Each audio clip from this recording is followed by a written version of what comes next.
அறந்தாங்கி தொகுதியில் மீண்டும் தற்போதைய காங்கிரஸ் எம்எல்ஏ நின்றாருனா தோத்துதான் போவாரு. எனவே அறந்தாங்கி தொகுதி மக்கள் உதயசூரியனுக்கு வாக்களிக்க வேண்டும்னு அறந்தாங்கியில் நடந்த திமுக அரசின் சாதனை விளக்க பொதுக்கூட்டத்தில் முன்னாள் திமுக எம்எல்ஏவான உதயம் சண்முகம் பேசியிருப்பது பரபரப்பு கிளப்பி இருக்கு. அறந்தாங்கியில திமுக காங்கிரஸ் இடையில் மோதல் வெடிச்சிருக்கா?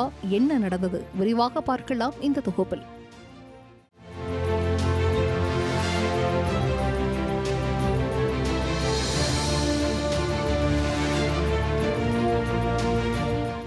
Meenakshi academy of higher education and research. Admission open. Apply online. நாமக்கல்ல திருச்செங்கோடு மெயின் ரோட் எர்ணாபுரத்துல இருக்கிற ஸ்பைரோ பிரைம் பப்ளிக் ஸ்கூல்ல +2 போர்டு எக்ஸாம்ஸோட சேர்த்து நீட் அண்ட் JEE கோச்சிங்கும் கொடுத்துட்டு இருக்காங்க. தமிழ்நாட்டில் ஏற்கனவே கோடை வெயில் வாட்டி வதைக்க புதுக்கோட்டை மாவட்ட திமுக அரசியலில் மேற்கொண்டு வெப்ப அலை வீசி வருகிறது. 2026 தேர்தலுக்கு சரியா இன்னும் ஒரு வருடம் இருந்தாலும் தேர்தல் ஜுரம் என்னவோ அரசியல் கட்சிகளை தொற்றிக்கொண்டு பல மாதம் ஆகிருச்சு.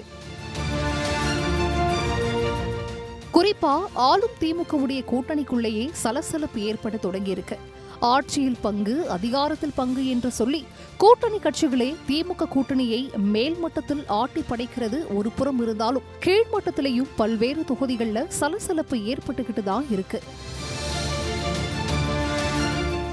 அப்படி ஒரு சலசலப்பு புதுக்கோட்டை மாவட்டம் அறந்தாங்கியில் வெடிச்சிருக்கு. அது என்னன்னா, கடந்த தேர்தல்ல அறந்தாங்கி சட்டமன்ற தொகுதியை கூட்டணி கட்சியான காங்கிரஸ் கட்சிக்கு திமுக தலைமை ஒதுக்கி இருந்தது. அங்கே வேட்பாளராக நின்றவர் ஏற்கனவே காங்கிரஸ் கட்சி தலைவராக இருந்த திருநாவுக்கரசர் மகனான ராமச்சந்திரன். இவரும் தேர்தல்ல நின்று ஜெயிச்சு எம்எல்ஏவும் ஆகினாரு. அதிலிருந்து ராமச்சந்திரனுக்கும் அறந்தாங்கி முன்னாள் எம்எல்ஏவான உதயம் சண்முகத்துக்கும் 7ஆம் பொருத்தமாக இருக்குன்னு சொல்லப்படுது.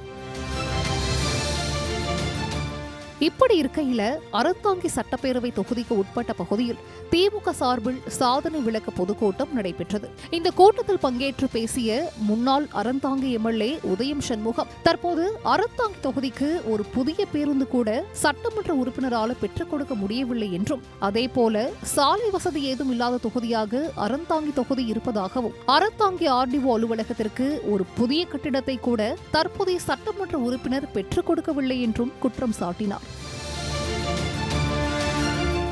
தொடர்ந்து பேசிய அவர், இது வெட்கப்பட வேண்டிய விஷயம் என்றும், வருகின்ற தேர்தலில் தற்போதைய சட்டமன்ற உறுப்பினர் போட்டியிட்டால் தோல்வியடைவார் என்றும், அறந்தாங்கி மக்கள் திமுகவிற்கு வாக்களிக்க வேண்டும் என்றும், இந்த தகவல் தலைமைக்கு சென்றாலும் தலைமையிடம் தான் பதில் சொல்ல தயாராக இருப்பதாகவும் அவர் பேசியிருப்பது பெரும் சலசலப்பை ஏற்படுத்தியிருக்கிறது.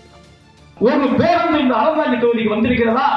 வருகிற தலைமையில் அறிவிக்கிற சாலைகளுக்கும் குடிநீர் திட்டத்திற்கும் நீங்கள் போகிறீர்கள். தேர்தல் நெருங்கிவிட்டது, அதற்காக சுற்றி வாரீர்கள். நிச்சயமாக இந்த தேர்தலில் நின்றாலும் தோல்வியடைவீர்கள் என்று கூறி நீங்கள் எல்லாம் அனைவரும் உதயசூரியன் திட்டத்திற்கு வாக்களிக்க வேண்டும் என்று கூறி விடைபெறுகிறேன். நன்றி. இந்த தலைமைக்கே போகட்டும், தலைமையிலே பேச தயாராக இருக்கிறேன். அறந்தாங்கி சட்டப்பேரவை தொகுதியில் தற்போது காங்கிரஸ் கட்சியின் மூத்த நிர்வாகியான திருநாவுக்கரசரின் மகன் ராமச்சந்திரன் சட்டமன்ற உறுப்பினராக இருக்கும் நிலையில் அவருக்கு எதிராக முன்னாள் திமுக எம்எல்ஏ இப்படி பேசியிருப்பது பரபரப்பு கிளப்பியதோடு அறந்தாங்கியில் திமுக காங்கிரஸ் இடையே மோதல் வெடித்துள்ளதாக கூறப்படுகிறது.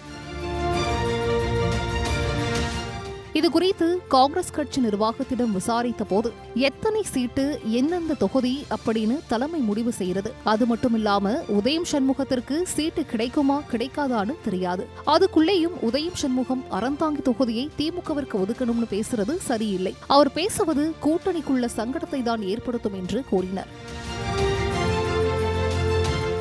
இப்படி திமுக காங்கிரஸ் இடையே வெடித்துள்ள மோதலை திமுக தலைமை எப்படி சரி செய்ய போகிறது, அறந்தாங்கி தொகுதி யாருக்கு ஒதுக்கப்பட போகிறது என்பதை பொறுத்திருந்துதான் பார்க்க வேண்டும். Meenakshi academy of higher education and research. Admission open. Apply online. நாமக்கல்ல திருச்செங்கோடு மெயின் ரோட் எர்ணாபுரத்துல இருக்கிற ஸ்பைரோ பிரைம் பப்ளிக் ஸ்கூல்ல +2 போர்டு எக்ஸாம்ஸோட சேர்த்து நீட் அண்ட் JEE கோச்சிங்கும் கொடுத்துட்டு இருக்காங்க.